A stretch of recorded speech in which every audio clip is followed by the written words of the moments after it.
Welcome to War Thunder with Subdude. How y'all doing today? Well, I'm going to try something a little different today. I'm working from a list of things I would love to see Gaijin implement over this coming year for naval forces. Now you're probably going, you don't play naval forces. I'm like, yeah, you're right, I don't. I've played maybe 3 or 4 matches tops.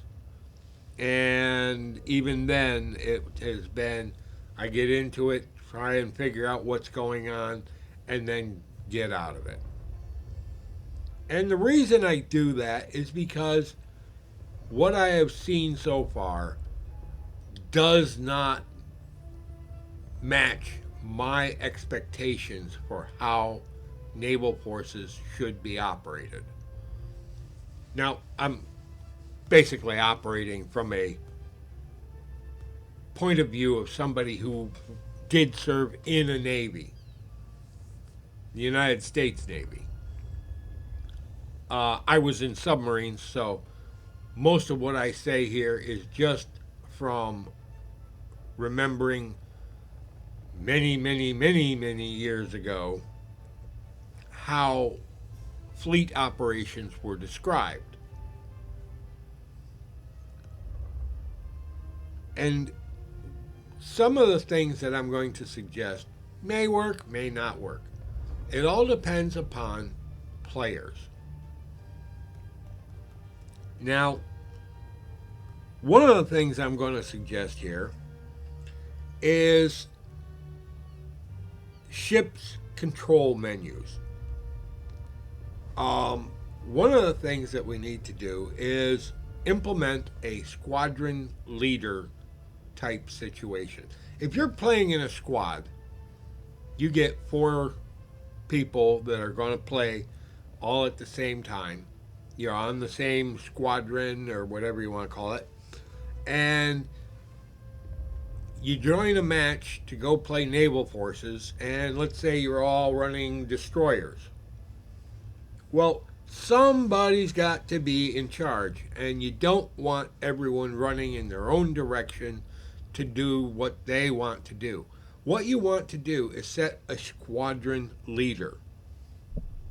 Now, that squadron leader, at that point, takes control of the squadron. You, as an individual ship driver, can override that and do what you want to do, but it should initially say, okay, you're attached to boat X, and you will follow boat X's general directions. Boat X, the Commodore, if you will, says we need to go line astern, which means everybody follow behind me in a line, just like we tied a string to everybody's pinky, and we were towed along. And follow me. I will drive you where we are going to go and designate the targets for us to kill. Alternatively, there's line ahead, where he designates who's going to lead, and he's the tail end Charlie.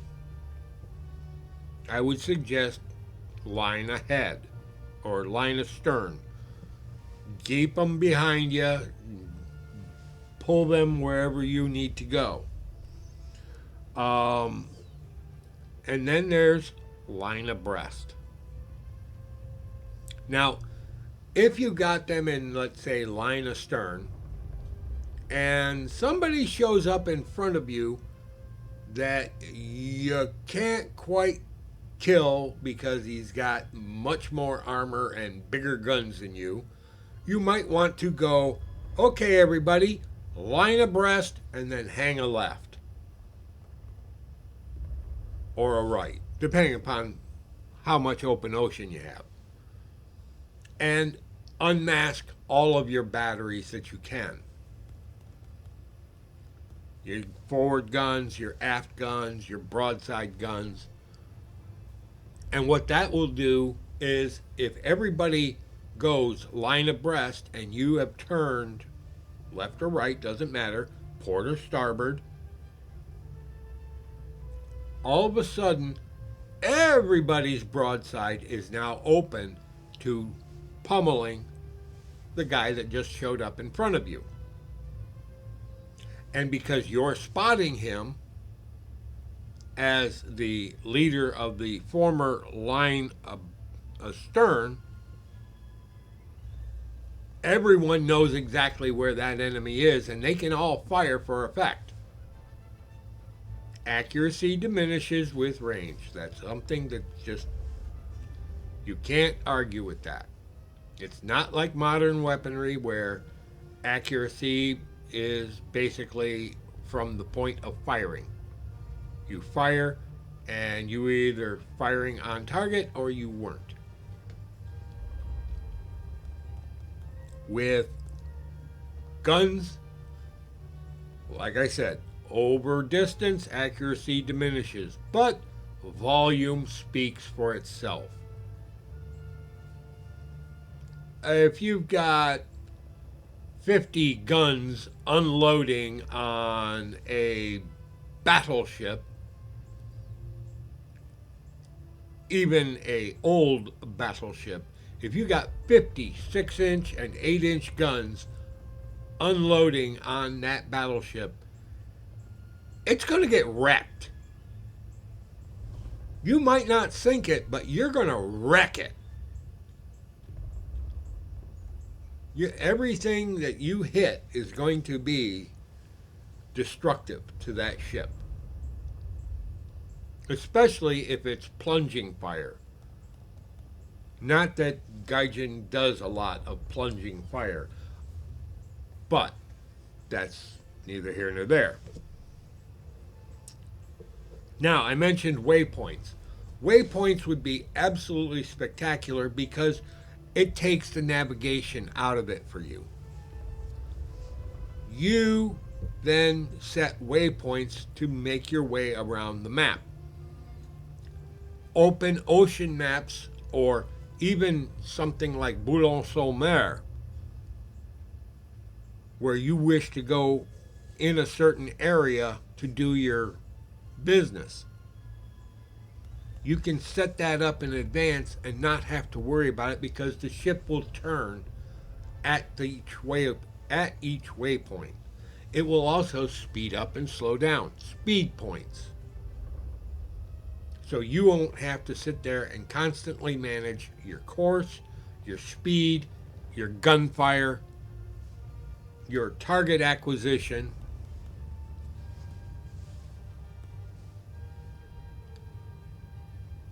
And that's something that should be set into the game.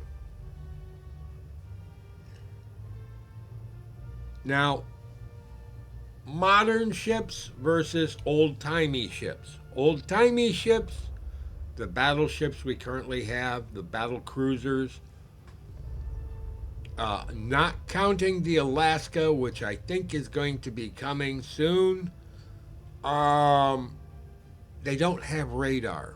They've got optical rangefinders. And optical rangefinders are only as good as they can see.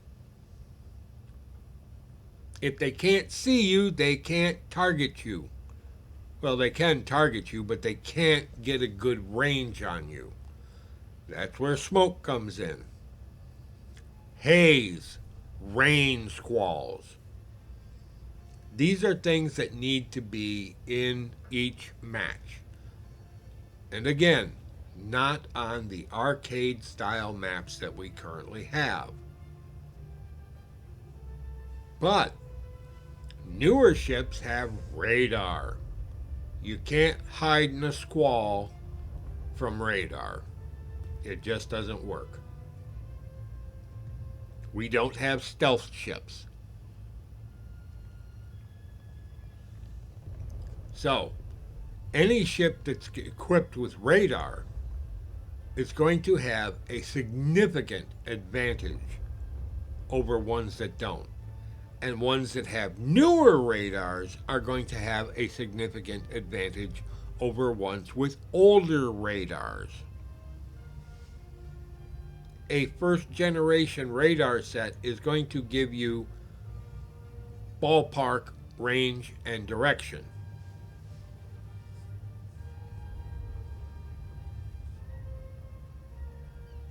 A more modern one, like what's on the Baltimore here, will give you a far more precise range and direction. Meaning it can shoot more accurately in poor weather or at nighttime than a ship not equipped with a radar.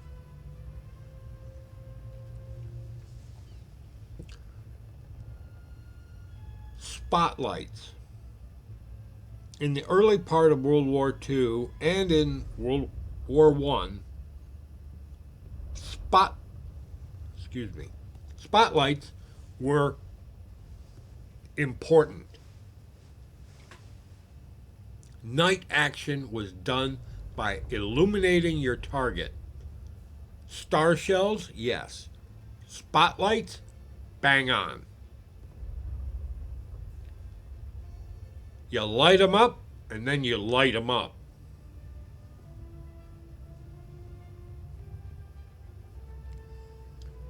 But, again, radar means you don't need to give your own self away by illuminating them with a spotlight.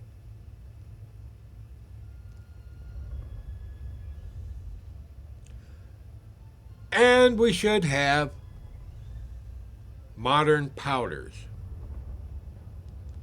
for reduced flash at night. I mean, yeah, it's cool watching the big guns go off and the smoke and flame coming out. It's all wonderful.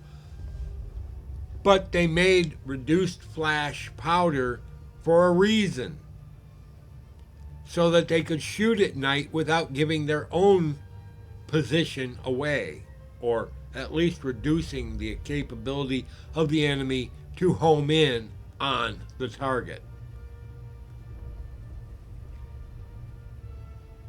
The US and the Australians learned that really early in the war.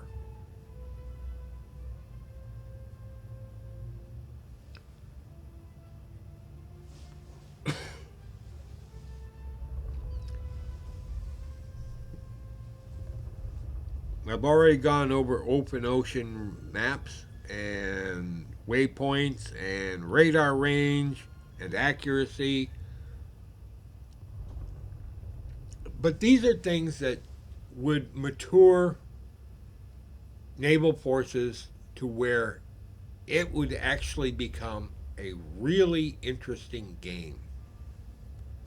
Now, I don't know what you guys think, but I really wouldn't mind hearing what you think about those suggestions. And if you've got good suggestions also, put them in there. Because I can't upload to the forums. I don't care whether I can upload to the forums. You guys can. If I'm making suggestions that are worthwhile, upload them to the forums. If you've got suggestions that are worthwhile, upload them to the forums.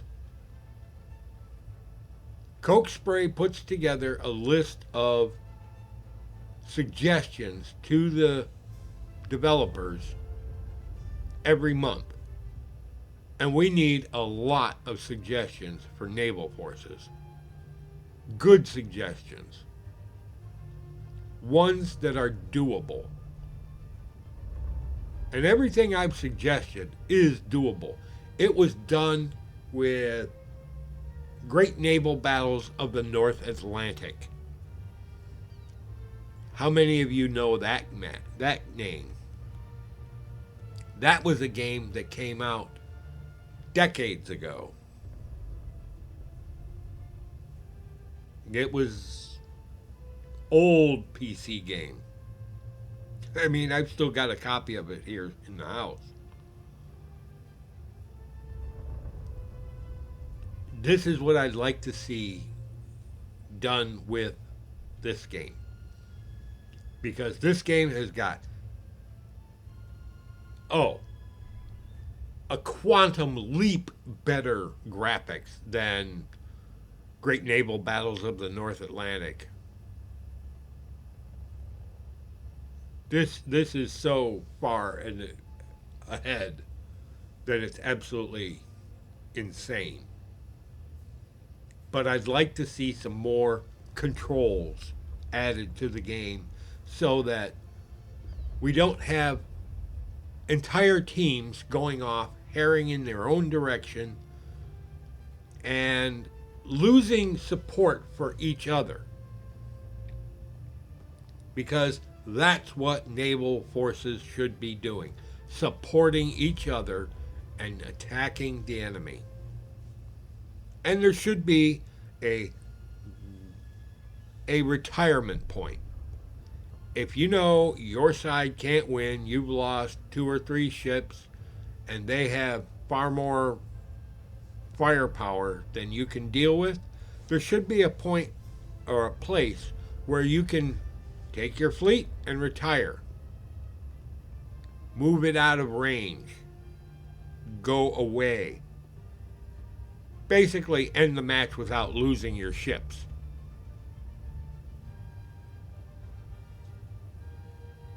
It's sort of like jaying out, but not.